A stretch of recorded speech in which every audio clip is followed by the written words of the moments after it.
ورحمۃ اللہ وبرکاتہ۔ ریڈیو قطر ہے، باب عبید طاہر سے آج کا پہلا نشریہ سماعت کیجیے۔ ابتدا میں پیش خدمت ہیں اس وقت کی اہم سرخیاں۔ سمو امیر شیخ تمیم بن حمد آل ثانی نے دوحہ انٹرنیشنل ایئرپورٹ پر اردن کے بادشاہ کو الوداع کہا۔ صاحب سمو امیر کے ساتھ امریکی کانگریس اور برطانوی پارلیمنٹ کے ممبران نے الگ الگ ملاقات کی، جس کے دوران قطر اور امریکہ اور قطر اور برطانیہ کے درمیان قائم اسٹریٹجک تعلقات کا جائزہ لیا گیا۔ قطر کی وزارتی کونسل نے افغانستان میں امن و استحکام قائم کرنے کے لیے صاحب سمو امیر کی کوششوں کی تعریف کی ہے۔ اور عراق میں پارلیمانی الیکشن کے نتائج کو متعدد سیاسی قوتوں نے مسترد کر دیا ہے، جبکہ امریکہ نے ایٹمی مذاکرات کی ناکامی کی صورت میں ایران کو خبردار کیا ہے۔ اور اب پیش خدمت ہے اردو ریڈیو قطر FM 107 سے آج کا پہلا مفصل نشریہ۔ بسم اللہ الرحمن الرحیم۔ صاحب سمو امیر شیخ تمیم بن حمد آل ثانی نے اردن کے بادشاہ عبداللہ دوم ابن الحسین کو دوحہ انٹرنیشنل ایئرپورٹ پر الوداع کہا۔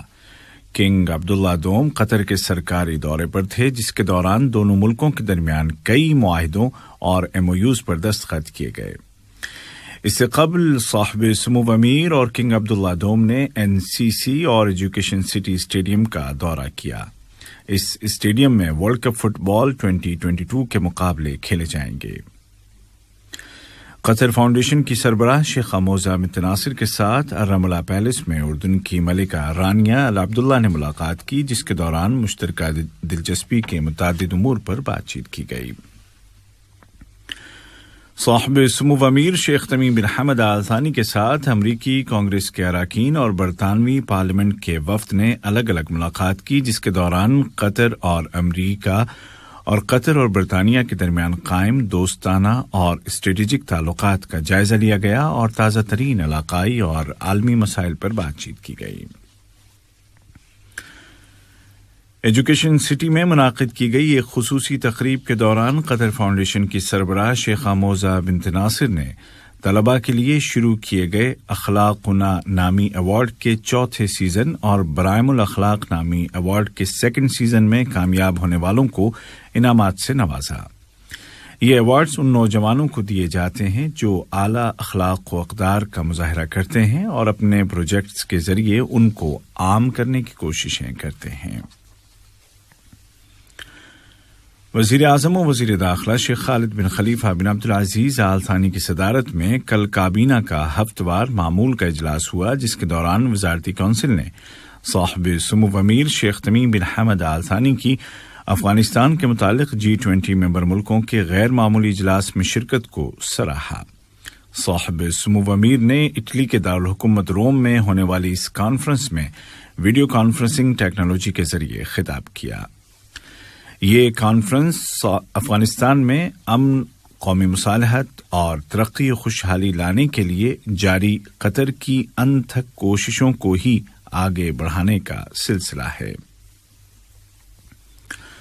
وزارتی کونسل نے کہا کہ کورونا وائرس کی روک تھام کے لیے ملک میں نافذ احتیاطی تدابیر کو جاری رکھا جائے گا۔ بعد ازاں کونسل نے متعدد قانونی بلوں کی منظوری دی، جن میں مفاد عامہ یا پبلک انٹرسٹ کے پیش نظر پراپرٹی کے مالکانہ حقوق کو وقتی طور پر ختم کرنے کا قانونی بل بھی شامل ہے۔ قطر اور برطانیہ کے درمیان تاریخی تعلقات ہیں اور ان تعلقات کو مختلف شعبوں میں مزید فروغ دینے کے وسائل پر غور کرنے کے لیے نائب وزیر اعظم و وزیر خارجہ شیخ محمد بن عبد الرحمن آل ثانی کے ساتھ برطانیہ کے ایک پارلیمانی وفد نے ملاقات کی۔ قطر کے دورے پر آئے ہوئے برطانوی پارلیمانی وفد نے خطے میں امن اور خوشحالی کے لیے قطر کی کوششوں پر اس کا شکریہ ادا کیا۔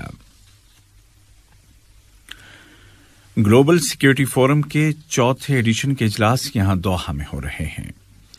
اس سال فورم کا عنوان ہے بین الاقوامی سیکیورٹی، مقابلہ آرائی کے چیلنجز اور تعاون کے امکانات۔ فورم کے انعقاد کے موقع پر نائب وزیر اعظم و وزیر خارجہ شیخ محمد بن عبد الرحمن آل ثانی نے خلیجی ملکوں کے درمیان تعلقات، ایران کے ساتھ تعلقات اور مسئلہ فلسطین کے متعلق قطر کے موقف کو دہرایا ہے۔ انہوں نے افغانستان کو ایک مستحکم ملک بنانے کے لیے قطر کی کوششوں کی طرف بھی اشارہ کیا۔ خلیجی خطے میں اسٹریٹجک تعاون کے متعلق ایک انٹریکٹیو سیشن کے دوران گفتگو کرتے ہوئے انہوں نے کہا کہ افغانستان پر حکومت کرنے والی طاقت کے ساتھ شراکت اور رابطے کی ضرورت ہے، چاہے وہ طاقت کوئی بھی ہو۔ عراق میں پارلیمانی الیکشن کے اولین نتائج آنے کے بعد سیاسی دھڑوں اور پارٹیوں کے درمیان اختلافات پیدا ہونا شروع ہو گئے ہیں۔ کئی پارٹیوں نے نتائج کو مسترد کر دیا ہے اور سرکاری رزلٹ آنے سے پہلے ہی اس کی مخالفت کا اعلان کر دیا ہے۔ اس صورتحال سے خدشہ پیدا ہو گیا ہے کہ کہیں عراق ایک بار پھر سیاسی بھنور میں نہ پھنس جائے۔ اسی دوران میں عراق کے الیکشن کمیشن نے اعلان کیا ہے کہ کئی پولنگ اسٹیشنوں پر ووٹوں کی گنتی دوبارہ کرائی جا رہی ہے۔ ادھر عراق میں یو این او کے کمیشن یونامی نے کہا ہے کہ وہ پارلیمنٹری الیکشن کے درست اور حتمی نتائج کے لیے کام کرتا رہے گا۔ یو این کمیشن نے اس ضرورت پر زور دیا کہ الیکشن کا رزلٹ عراقی ووٹروں کی مرضی کی سچی ترجمانی کرتا ہو۔ شام سے آنے والی خبروں کے مطابق وسطی صوبے حمص کے علاقے تدمر میں کیے گئے اسرائیل کے ایک تازہ فضائی حملے میں سرکاری فوج کا ایک جوان مارا گیا ہے اور دیگر 3 زخمی ہو گئے ہیں۔ یہ خبریں آپ اردو ریڈیو قطر FM 107 سے سن رہے ہیں۔ امریکہ اور ایران کے درمیان ایٹمی پروگرام کے حوالے سے کشیدگی برقرار ہے۔ امریکہ نے کہا ہے کہ اگر تہران کو ایٹمی اسلحے کے حصول سے روکنے کے لیے سفارتی چینل ناکام ہوتا ہے تو پھر ایران کے خلاف تمام آپشنز کھلے ہیں۔ امریکی وزیر خارجہ اینتھونی بلنکن نے واشنگٹن میں اسرائیلی وزیر خارجہ یائر لپیڈ کے ساتھ ایک مشترکہ پریس کانفرنس کے دوران ان خیالات کا اظہار کیا۔ ناروے میں ایک شخص نے تیر کمان سے حملہ کر کے 5 افراد کو قتل کر دیا۔ خبروں کے مطابق یہ شخص ڈنمارک کا شہری ہے اور پولیس نے اس کو گرفتار کر لیا ہے اور تحقیقات جاری ہے۔ پولیس نے کہا ہے کہ بظاہر اس حملے میں کوئی اور شخص ملوث نہیں ہے، البتہ پولیس نے دہشت گردی کا واقعہ ہونے کے امکان کو بھی مسترد نہیں کیا ہے۔ وائٹ ہاؤس کے ایک افسر نے شناخت ظاہر نہ کرنے کی شرط پر کہا ہے کہ امریکہ پاکستان کو آج جمعرات کو فائزر بائیوٹیک کووڈ ویکسین کے مزید 24 لاکھ ڈوز بھیج رہا ہے، جس کے بعد امریکہ کی جانب سے پاکستان کو عطیہ کیے گئے ویکسین ڈوزز کی کل تعداد 18.3 ملین ہو جائے گی، جو کسی بھی دوسرے ملک سے زیادہ ہے۔ یہ ویکسین کوویکس نامی پروگرام کے تحت فراہم کی جا رہی ہے۔ خبروں کے مطابق پاکستان اب تک 93.6 ملین ڈوز عوام کو لگا چکا ہے۔ اور آئی پی ایل سیزن 2021 کے سیکنڈ کوالیفائر میں کل رات کولکتہ نائٹ رائڈرز نے ایک دلچسپ اور اعصاب شکن مقابلے میں میچ کی سیکنڈ لاسٹ بال پر جیت حاصل کر کے فائنل کے لیے کوالیفائی کر لیا ہے۔ دہلی کیپٹل نے پہلے کھیلتے ہوئے 135 رنز اسکور کیے، جس کے جواب میں کولکتہ کے کھلاڑی راہل ترپاٹھی نے 20ویں اوور کی 5ویں بال پر اشون کو چھکا لگا کر اپنی ٹیم کو فتح دلا دی اور جیت کے لیے ضروری 136 رنز کا ہدف پار کر لیا۔ آئی پی ایل کا فائنل میچ کل 15 اکتوبر کو دبئی میں چنئی سپر کنگز اور کولکتہ نائٹ رائڈرز کے درمیان کھیلا جائے گا۔ آج کا پہلا نشریہ ختم ہونے سے قبل اس وقت کی اہم سرخیاں ایک مرتبہ پھر سن لیجیے۔ صاحب سمو امیر شیخ تمیم بن حمد آل ثانی نے دوحہ انٹرنیشنل ایئرپورٹ پر اردن کے بادشاہ کو الوداع کہا۔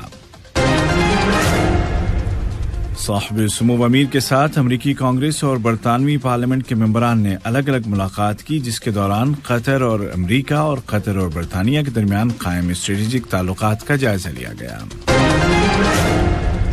وزارتی کونسل نے افغانستان میں امن و استحکام قائم کرنے کے لیے صاحب سمو امیر کی کوششوں کی تعریف کی ہے۔